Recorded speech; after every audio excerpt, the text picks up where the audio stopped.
Andrew Huberman in the house. And when cortisol is spiked, what happens? So every morning when you wake up, there's a cortisol spike. That's a good cortisol spike. That's a stress spike, right? It's a good one. It's the one that wakes you up out of sleep, and you want that early in the day. So you're not just like groggy all day, right? That's right. Okay, cortisol has important positive health promoting functions. There's a signature of depression and anxiety, however, that the psychiatrists know about, which is a 9 p.m. cortisol spike. For people who are depressed, there's a second spike of cortisol late in the day. And that's problematic and is associated with a lot of mental health issues. And cortisol is a stress hormone, is that right? Cortisol is a stress hormone. So you have your adrenal glands, which are right above your kidneys and your lower back, and there are two parts to it. They release adrenaline, which is also called epinephrine. And adrenaline is what makes you feel agitated. If you're calm, you're walking along, you look at your phone and there's a troubling text message, you immediately have focus, energy, and alertness. Is the brain connected to those then? And it sends a signal to each other? That's right. Really? That's right. And then it affects the body. That's right. And then the body feels it. That's right. So adrenaline is liberated into the body very fast, in less than a second. 500 milliseconds. You see something, you're reacting to it, and it's just boom. That's right. And it recruits a set of neurons that live right in the core of your body. They then send a signal out to your body, and all of a sudden you feel like you want to move. And the stress is just, it's going to dilate your pupils, cue your alertness, and make you agitated and want to move. The body's pretty fascinating. It's really fascinating. And you want this because, the other night I was taking a hike. I was out here a couple days ago and taking a hike in Topanga.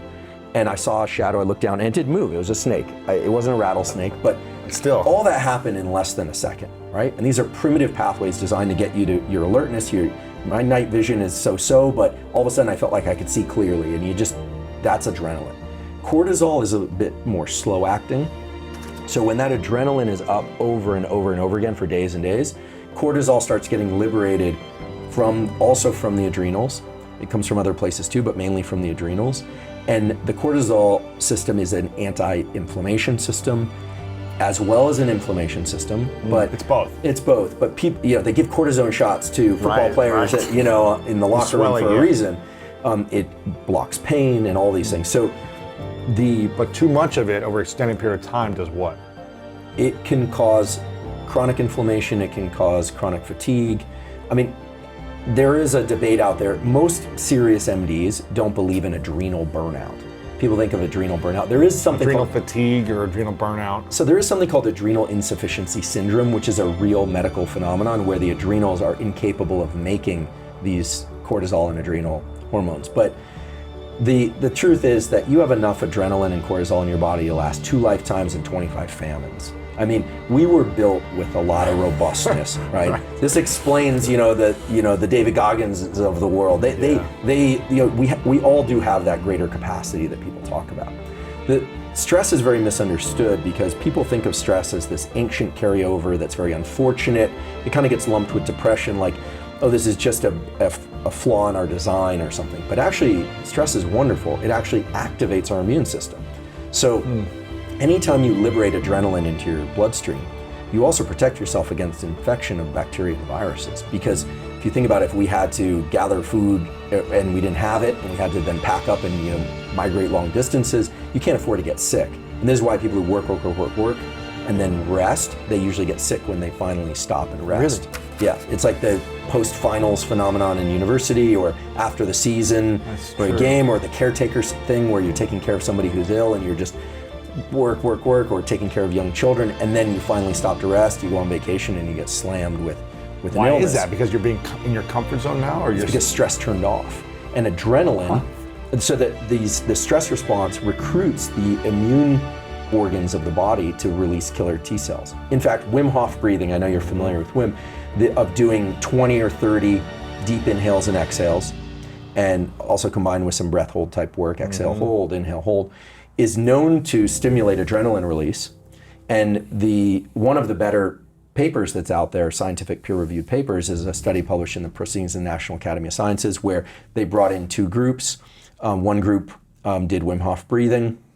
The other group did just mindful meditation. Both groups were injected with E. coli. This is crazy. Right? It's crazy. Right? It's crazy. The meditators got fever, diarrhea, and vomiting. And the people who did Wim Hof, either didn't get it or got it to a much lesser They felt extent. sluggish, but That's not. right. They didn't. Right. Isn't that This is not an crazy? experiment to do at home. Isn't this crazy? But it makes perfect sense because that breathing simulates a stress response.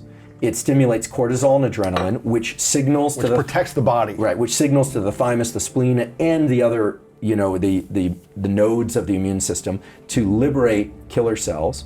And so when that bacteria comes in, the system is ready for it. Your body is defending against viruses That's and right. disease, That's right. essentially.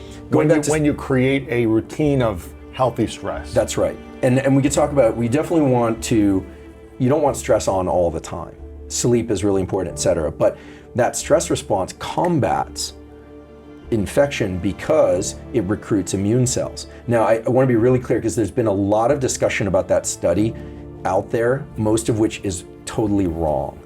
And the Wim Hof breathing study? The study was done correctly, but when people recap that study and summarize it, oftentimes they'll say it suppressed the immune response, that people were able to suppress the immune response, and that's absolutely wrong. What does that mean, suppress the immune response? Well, exactly. It doesn't make any sense. What that did was, and if you look at the graphs in that paper, which I've done, what it did is it stimulated cortisol release. It stimulated adrenaline release or epinephrine release so that the system was primed to battle infection. Wow. And so I think it's a very impressive thing, and hats off to Wim for discovering and thinking about a way to recruit what's called the innate immune system.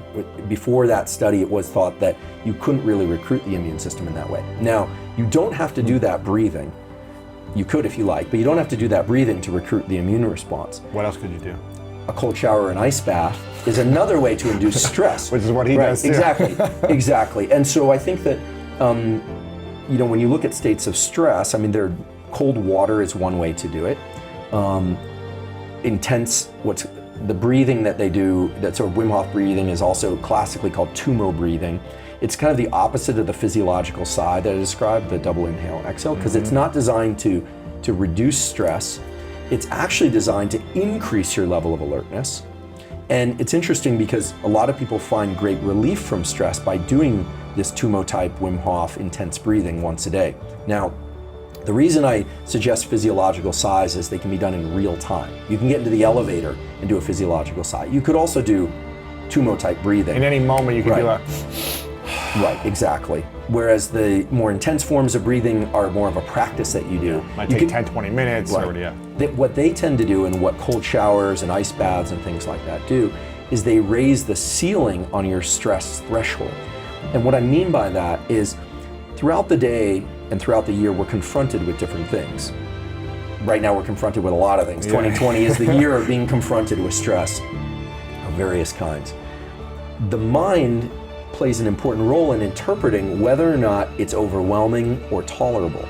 So intense breathing like tumo breathing, or ice baths, or cold showers, or intense exercise like high intensity interval training type stuff, teaches the mind to be comfortable in these higher stress states, where, in other words, it teaches people to be comfortable when they have a lot of adrenaline in their body. This is basically stress inoculation. But stress inoculation is not about not getting stressed. It's actually about divorcing the mind-body relationship a bit, so that you're calm in the mind when your body is very amplified. Stress. Yeah, so if you've ever done tumo type breathing or you've done a cold shower, the goal is to get the adrenaline release. And then calm your mind. And stay in the ice, not like, I'm exhausted, I'm freezing, but more like, no, I can handle this. That's right.